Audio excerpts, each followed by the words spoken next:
Good afternoon, everyone. Hopefully, you're having a wonderful Thursday afternoon. I got a fun one for you today. More information is coming out about this foreign interference into Canadian elections and pretty much Canadian government. So, with no further ado, let's get into it. From the National Post. It's a good thing Canadians are talking about foreign interference. NCI or NSICOP chair says. Whew, I'm getting tongue tied today. We're gonna have a fun one today. Anyways, they say Liberal head of the Intelligence Oversight Committee says it's unfortunate that the reactions are focused on small elements of the review. And in technicality, these aren't small things that the parliamentarians are talking about in question period and in public. But as we're going to see here, the report says way more than just like, hey, a bunch of, or hey, these MPs were wittingly or unwittingly interfering and giving other countries information that they shouldn't have.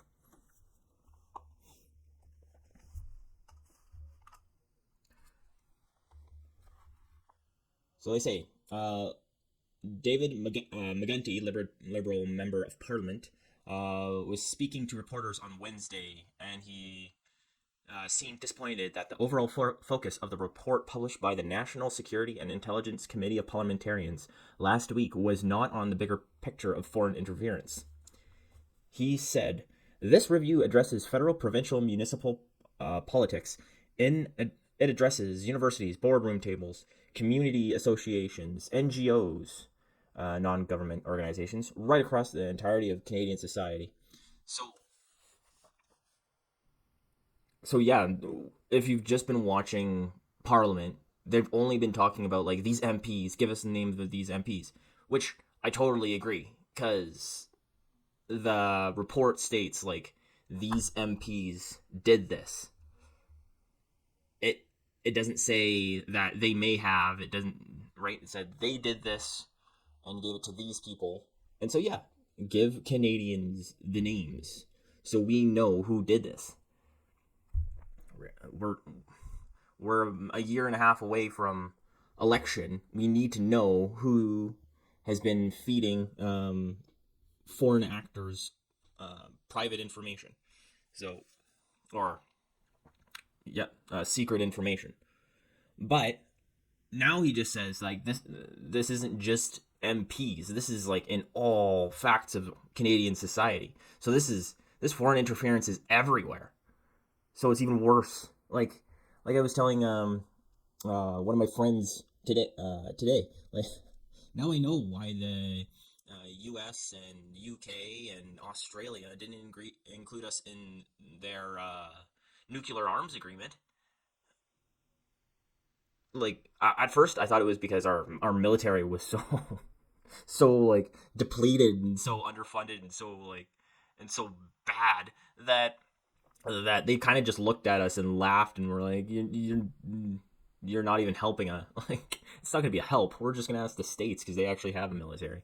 But no, now I think it's because, or I assume it's because they had intelligence that there was MPs who were leaking this information, and not only MPs, that in every level of Canadian society there is foreign interference. Not saying this doesn't happen in the states or not, but I mean, it's it's bad, and it took a whistleblower who to get this stuff out. That's the crazy part of it. What did they say? That CSIS was trying to tell or was reporting to the prime minister about this since like 2018. It was nuts, and they didn't do anything about it. And you wonder why the liberals are backtracking, saying, "Oh, we can't release the names. It's not Canadian. This is not the way we do things." Blah, blah, blah. It's like, what's in there? Well, like, whose names are in there? Anyways, uh, McGuinty continues to say, "This review addresses federal, provincial, municipal politics. It addresses." Oh, yeah, we already stated that. Okay, cool. He says that it's a good thing the Canadians are being exposed to the reality of foreign interference. Who's driving it? In what forms? What taxes? Etc. Etc. Speaking to the Commons Procedure Committee on Tuesday, Canada, or CSIS, Director David Vinault said that ongoing public discussions about foreign interference are essential for Canadians. Well, yeah, we need to know if, well, the people we're voting for, not just our MPs, but like people we're voting for in municipal elections or voting to be our mayor, right, are good, are not under the influence of foreign actors. So he goes on to say, we are, CSIS and partners, putting more resources and emphasis on this because, and they're talking about better protecting themselves, or ourselves, sorry, because we have the threat increasing in the last number of years. We have seen a number of actors coming at it more aggressively and doing things that were not done before. Or they were done before, but as soon as CSIS caught it and brought it to the government actually did something about it. They just didn't ignore it. Like the old Trudeau government we got here that ignores it until it gets leaked. That's the craziest thing. Like, foreign interference has to get leaked to the public before it gets investigated. That's craziness. The NSICOP report said that some parliamentarians we already know this. They were semi-witting or witting participants in efforts of foreign states to interfere in our politics. So let's see what the Green Party leader Elizabeth May says. They have apparently she read the unredacted report and said she didn't see a list of names, nor did she think any current MPs acted in a way that was disloyal to Canada. Well, that's in her view. So I'm sorry, Elizabeth May, but I'm not going to take your word for it. So I don't know you. I don't know how. Maybe you should let Canadians decide that, right? As far as I'm concerned, like most, like 80% of politicians are greasy. So so I'm not going to take. Sorry for not taking like your word for it, Elizabeth May, that the current MPs weren't disloyal to Canada. Plus, does that mean previous MPs were? What about that a Liberal MP? I can't remember his name, but he was colluding with the Chinese government during the last election. So he postponed getting them Michaels, I believe their names were, from getting out of jail, and because the elections were going on, and he was worried it would look good on the Conservatives if they got released at that point in time. Anybody remember that one?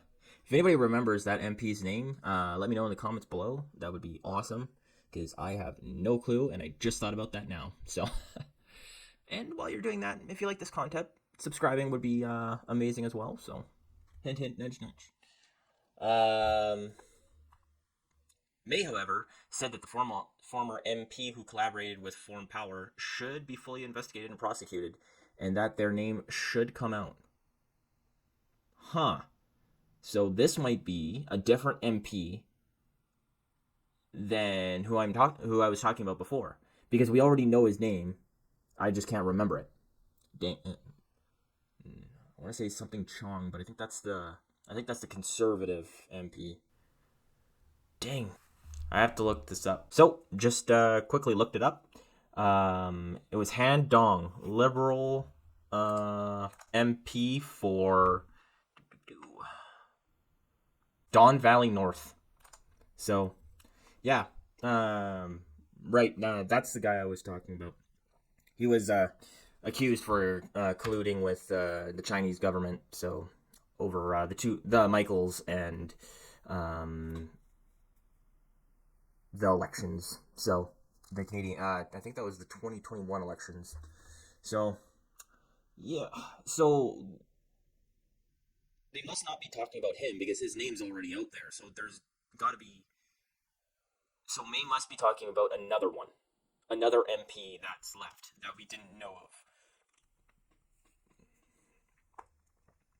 But apparently there's more, and maybe they're not laid out like a list. Maybe it's spread out across paragraphs or something like that. But the names are there. It's just not a quote unquote list like they have here. But like I said, I don't trust politicians as far as I can throw them, which is not very far. So I don't really care what Elizabeth May says. I want to see those names of those MPs who wittingly or unwittingly gave information to foreign actors. So, of course, Prime Minister Justin Trudeau comes out and says that Elizabeth May took on responsibilities as party leader as she got her clearance and did the work. Okay, yeah, you.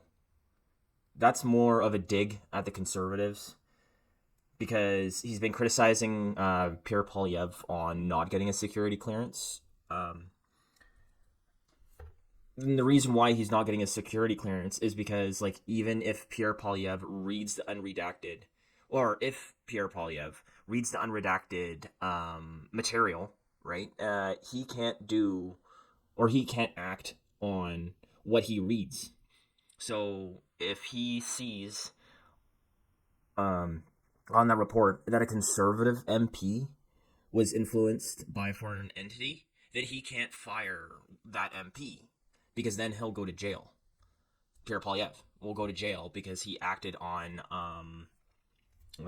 secret intelligence. So it's actually good that Pierre Poilievre is not getting his security clearance. So as soon as he gets those names, if any conservative is on there, they could be fired like that day.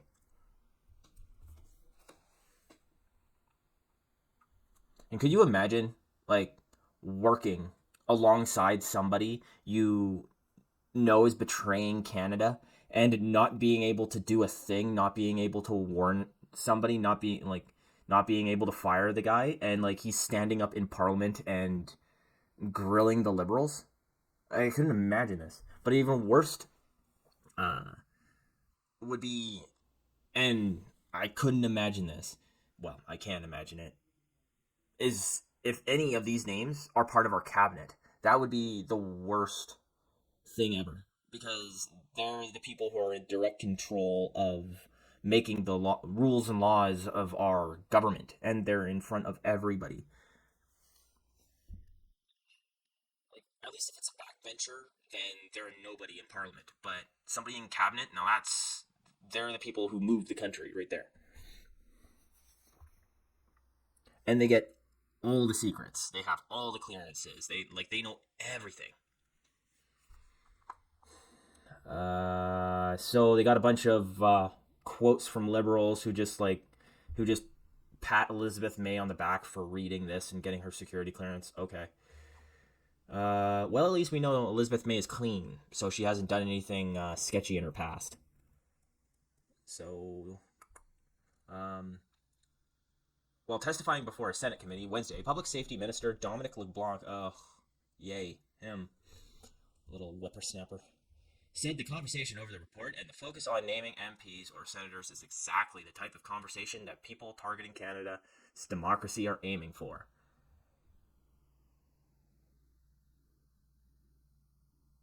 Okay. So we're not allowed to talk about it. We're not allowed to address it because the foreign actors really want us to focus on or foreign actors really want us to find the people who are feeding them the information. Yep. Yeah, that's what they're.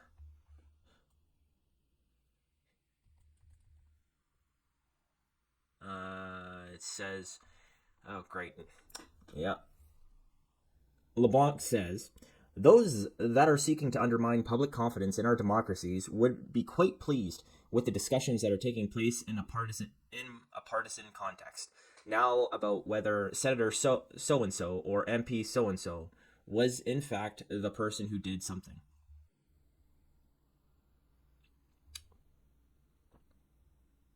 I could find a grade schooler that speaks way better than that. Like, was he actually talking to the media? And he was talking to the media, and that's how he explains something. That's how he explains such a serious, uh, what would you call it? Concept. It's not the right word, but anyways, LeBlanc stressed to senators that intelligence, including the information contained by NSICOP report, is not evidence and often shifts as more information comes in. He says that the calls for the government to name a list of suspect MPs or senators misses the point. He's okay. I'll just read. He says to take a raw piece of information that may come from one uncorroborated source and pretend that oh, reading his what he says is a pain. I'm sorry about this. Okay. And pretend that should judge a particular parliamentarian's service to the country is, in my view, extremely dangerous. Well, the report didn't say that the MPs may have, that the MPs possibly did, that the MPs could have. It said that the MPs did this with no uncertain terms. The MPs did this. And that's what the intelligence says. So he's wrong.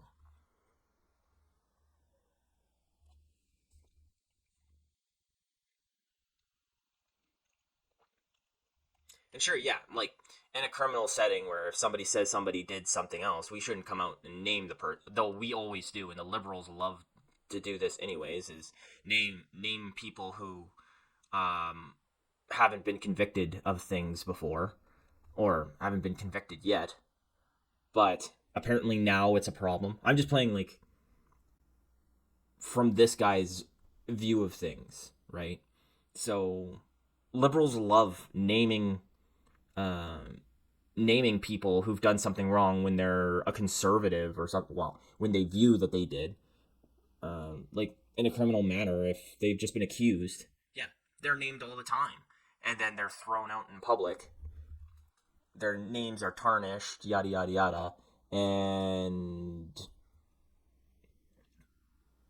and they don't wait until he or she's been actually convicted.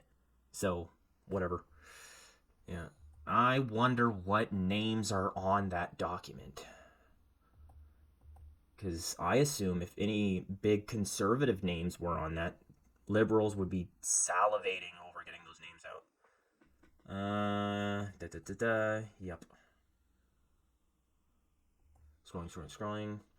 So they say McGuinty said NSICOP has been raising flags and providing recommendations to the government on how to counter foreign interference since 2018. And apparently they haven't been doing the best of jobs.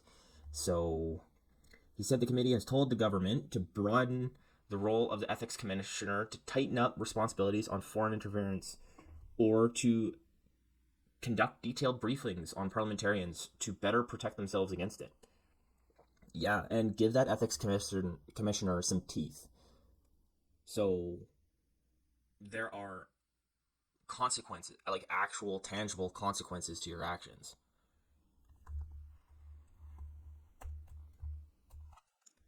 Um, he also says he mentioned telling the government to consider Elections Canada as a possible organization to oversee nominations. No, no, and leaderships. No, no, no, no, no, no, no. That's bad.